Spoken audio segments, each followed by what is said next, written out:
Continuando, galera, com o mito da caverna, tá? Que é um mito é uma alegoria muito conhecida do Platão e que vai ilustrar a teoria do mundo sensível e do mundo inteligível, tá? Então vem comigo, vamos ver o que é esse mito da caverna, que também foi exposto por Platão por meio de um diálogo de Sócrates, tá bom?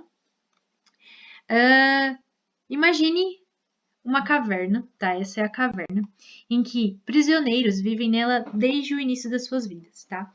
Acorrentados, aqui vocês podem ver acorrentados, e são voltados para uma parede, tá? Esses prisioneiros, eles passaram a vida toda acorrentados e voltados para uma parede.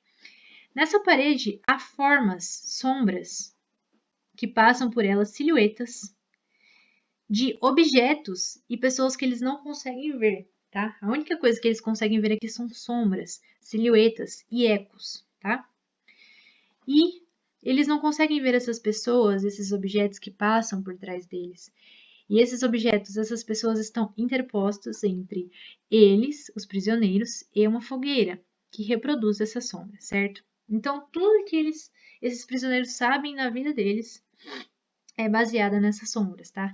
A realidade para eles são essas silhuetas, são esses ecos, tá? Imagine então que certo dia um desses prisioneiros ele é liberto dessas correntes e consegue sair da caverna, tá? Aqui não tem representação de fora da caverna, mas imagine ele saindo da caverna. Caverna é um local escuro, certo? Só a fogueira aqui para trazer um pouco de luz, mas é um local escuro. Então, quando ele sai dessa caverna, a princípio, a luz solar que vem de fora vai agredir os seus olhos e ele vai se sentir desconfortável com isso, né? Mas com o passar do tempo, acomodando a visão dele, ele vai se dar conta da realidade que existe lá fora. E ele vai perceber que o que ele e aqueles seus colegas que viam na parede nada mais eram que sombras de verdadeiros objetos, ou seja, silhuetas, cópias imperfeitas. Esse prisioneiro liberto ele vê que aquelas sombras nada mais eram do que apenas representações difusas de objetos reais, de pessoas. E aí ele vê aquela realidade que se mostra na frente dele e ele volta para contar para os prisioneiros que ainda estão na caverna. Quando ele vai contar essa realidade, os prisioneiros eles zombam dele e ele é tido como louco. E essa é a alegoria do mito da caverna, tá? E aí, a partir disso, a gente tem vários símbolos que a gente pode analisar dentro dessa alegoria. O primeiro deles é a caverna, né? O que Platão quis dizer com essa caverna? A caverna nada mais é do que um mundo sensível, né? A caverna é os nossos sentidos. Então, tudo aquilo que a gente vê, tudo aquilo que faz parte do mundo sensível, segundo Platão. As correntes são as nossas crenças limitantes, né? Tudo aquilo que faz com que a gente olhe para a realidade de uma forma, às vezes, alienante. Tudo aquilo que nos impede de ver a realidade como ela é. As sombras, elas são falsas impressões do mundo sensível, são opiniões erradas, são senso comum, segundo Platão. São falsas impressões acerca da realidade, tá? O ato de sair da caverna representa procurar conhecimento. Então, buscar o conhecimento, chegar à luz, sair dessas falsas impressões é pensar fora da caixinha, digamos assim, e ir de encontro ao conhecimento. Até que a luz do sol é esse conhecimento, essa razão que, em um primeiro momento, cegou os olhos daquele homem que saiu dessa caverna, certo? Assim como pensar fora da caixinha às vezes pode ser incômodo, mas que depois ele volta para falar para os seus amigos e tentar mostrar aquilo que ele viu, tentar fazer com que eles enxerguem a realidade que ele conseguiu enxergar, mas ele é zombado por essas pessoas, por esses prisioneiros. De maneira análoga, assim como quando uma pessoa pensa diferente ou busca sair da condição alienante em que ela vive, ou sei lá, vai contra o sistema, ela passa por muitas críticas também. Então, essa é a analogia, né? Sair da caverna para Platão, então, é você sair de um mundo sensível em direção ao mundo inteligível, né? Quando esse prisioneiro liberto ele sai para a luz do sol, ele vai em busca do conhecimento, ele vai à luz da verdade para Platão, que é o mundo ideal, tá? Enquanto que quando ele estava acorrentado às falsas impressões que estão no mundo sensível. Vocês percebem que essas sombras que eles veem aqui na parede, lembra o que eu falei para vocês? Do mundo sensível ter cópias imperfeitas apenas de um mundo real, que aqui é representado pelas pessoas, pelos objetos reais. Digamos que essas pessoas, esses objetos estão no plano ideal, no mundo ideal, do mundo inteligível, mas que no mundo sensível elas são apenas sombras, apenas representações, cópias imperfeitas de uma verdade segundo Platão, tá? Então o mito da caverna ele nada menos é do que uma alegoria relacionada aos mundos sensível e inteligível, tá? Então ficar dentro da caverna para Platão é se limitar às representações imperfeitas, às sombras do mundo sensível, e sair dessa caverna é ir de encontro ao conhecimento, tá?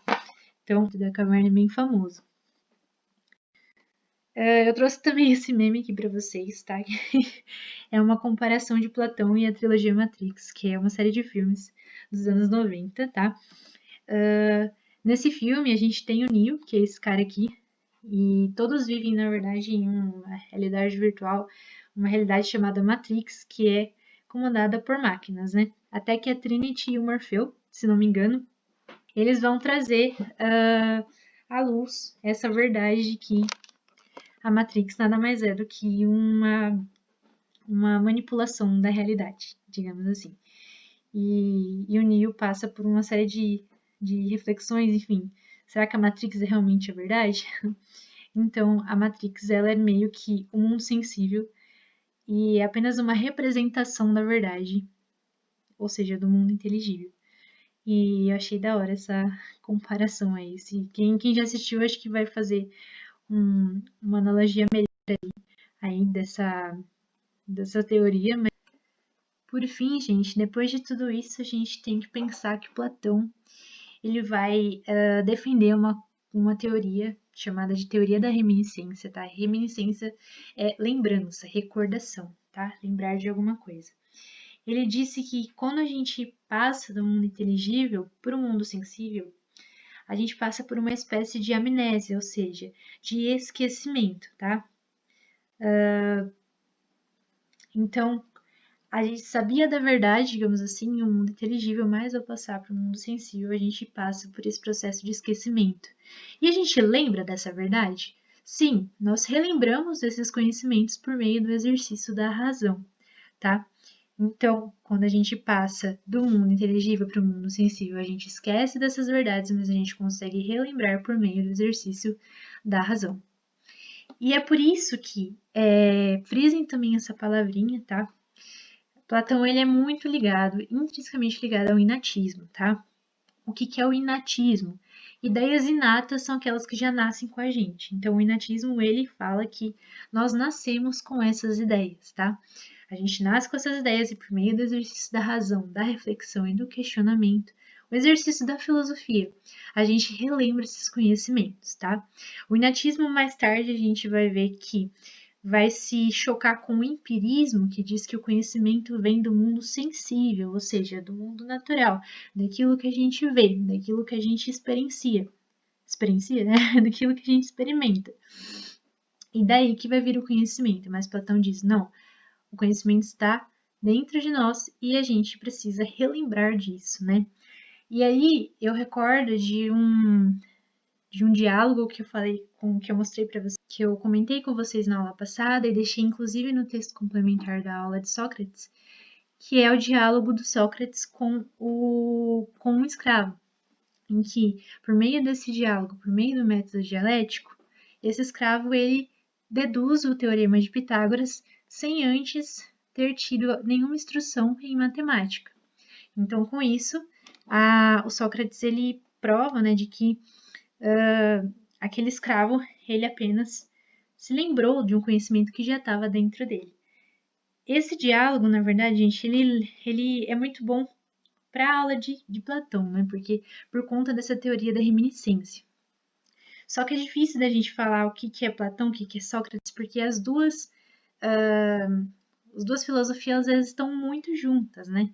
Porque o Sócrates, ele é eternizado em muito pelo que o Platão deixou, porque o Sócrates não deixou nada escrito, e o Platão utilizou o Sócrates em vários diálogos para poder defender as suas ideias. Então, é difícil a gente delinear o que é socrático e o que é platônico, né? Faz-se uma divisão, né? Mais ou menos assim, de que Sócrates ele fazia uma filosofia mais prática, ou seja, ele trazia sua filosofia por meio dos seus diálogos e não deixou nada escrito, enquanto que o Platão deixou uma teoria escrita, certinho e tudo mais. Então essa é a divisão maior que a gente tem entre os dois. Mas eu não vou entrar muito nisso, que a questão é que aquele diálogo tragam também para essa aula para vocês lerem, para vocês entenderem essa questão da reminiscência que você lembra dos conhecimentos, segundo Platão, e que você vai dar luz a esse conhecimento a partir dessa recordação. E aí você faz isso por meio do exercício da razão, tá? Então, deem uma olhadinha naquele texto que vale a pena. Por fim, vamos falar sobre a teoria política de Platão, tá? A teoria política do Platão está escrita em A República, que é uma obra muito, muito importante, né, do Platão. É uma teoria política que vai trazer resquícios da teoria das formas, né? Para Platão, primeiramente, ele era bem crítico à democracia, assim como Sócrates. Ele era muito crítico à democracia, e vamos introduzir por quê, né? Introduzir a teoria política dele por meio dessa crítica. A partir do momento que ele, segundo ele, a pessoa precisa estar apta a governar e a votar, a dar palpite nas questões políticas da cidade, né? Então, a democracia, a gente sabe que tinham critérios em Atenas para exercer essa política, para exercer essa democracia, mas para Platão ele dizia que a política deve ser exercida por quem tem aptidão a exercê-la, tá? E como que essa aptidão para exercer a política, ela vem? Como que a pessoa tem uma aptidão? E aí que a gente entra na teoria tripartite da alma. Olha só que nome feio. Teoria tripartite porque o Platão ele vai dividir a alma, vocês lembram? Por isso que eu falei da teoria das formas, que ele vai admitir que existe um corpo e existe uma alma, certo? Ele vai dividir a alma em 3 partes. E quais são essas partes?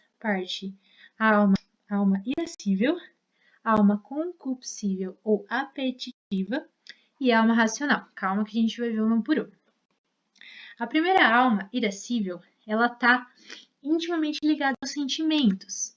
Então, por ela que a gente adquire, por exemplo, a coragem.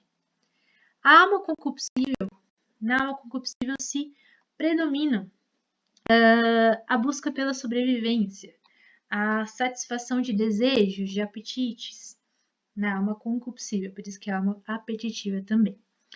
E na alma racional, há uma predominância do discernimento do que é real, do que é aparente, do que é verdade, do que é falso, de tomada de decisões sábias e prudentes.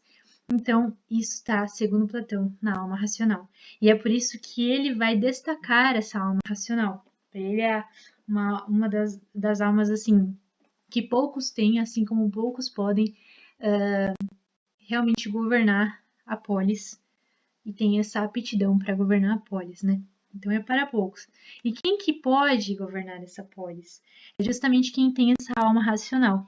E é aí que a gente entra na divisão de tarefas dentro da cidade de acordo com a alma, tá? Na teoria do governo dos filósofos, né? O Platão ele vai dizer que os filósofos é quem devem governar a polis. Por quê? Porque para Platão, na sua teoria da cidade justa, já vamos ir direto aqui. Uma cidade justa, uma polis justa, é um modelo de ideal de cidade para Platão, em que cada pessoa vai exercer a sua função na sociedade de acordo com a alma que tem, ou seja, aquilo que está destinado a fazer, naquilo que é a sua tarefa. Então, se você tem uma alma irascível, você vai fazer certa função na polis, você vai ter certa função na polis. Se você tem uma alma concupiscível, você vai ter outra tarefa. Se você tem uma alma racional, você vai exercer outra tarefa dentro da polis, tá?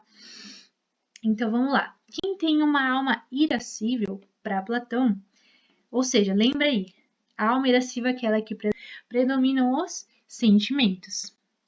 E aí é com ela que a gente adquire a coragem. Para Platão, quem tem uma alma irascível, portanto, deve ficar encarregado da defesa da cidade, tá? Então deve estar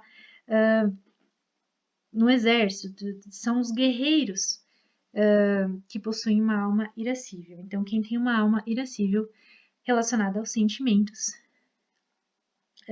vai estar cuidando ainda da defesa da cidade. E quem tem uma alma concupiscível, vamos lembrar aqui, a alma concupiscível está relacionada à sobrevivência, a suprir desejos, suprir apetites. Para Platão, quem tem a alma concupiscível deveria se dedicar à agricultura, artesanato e comércio, ou seja, tem que cuidar da subsistência da cidade. E por fim, quem tem a alma racional, ou seja, aqueles que procuram o conhecimento, que se debruçam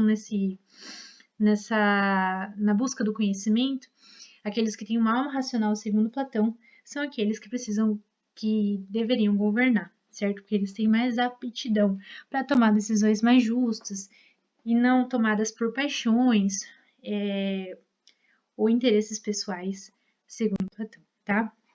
Eu vou deixar nos textos complementares um trechinho também da República em que, de novo, por um diálogo com Sócrates, o Platão ele vai defender essa ideia do governo dos filósofos, quando ele vai comparar um filósofo com um comandante de um navio.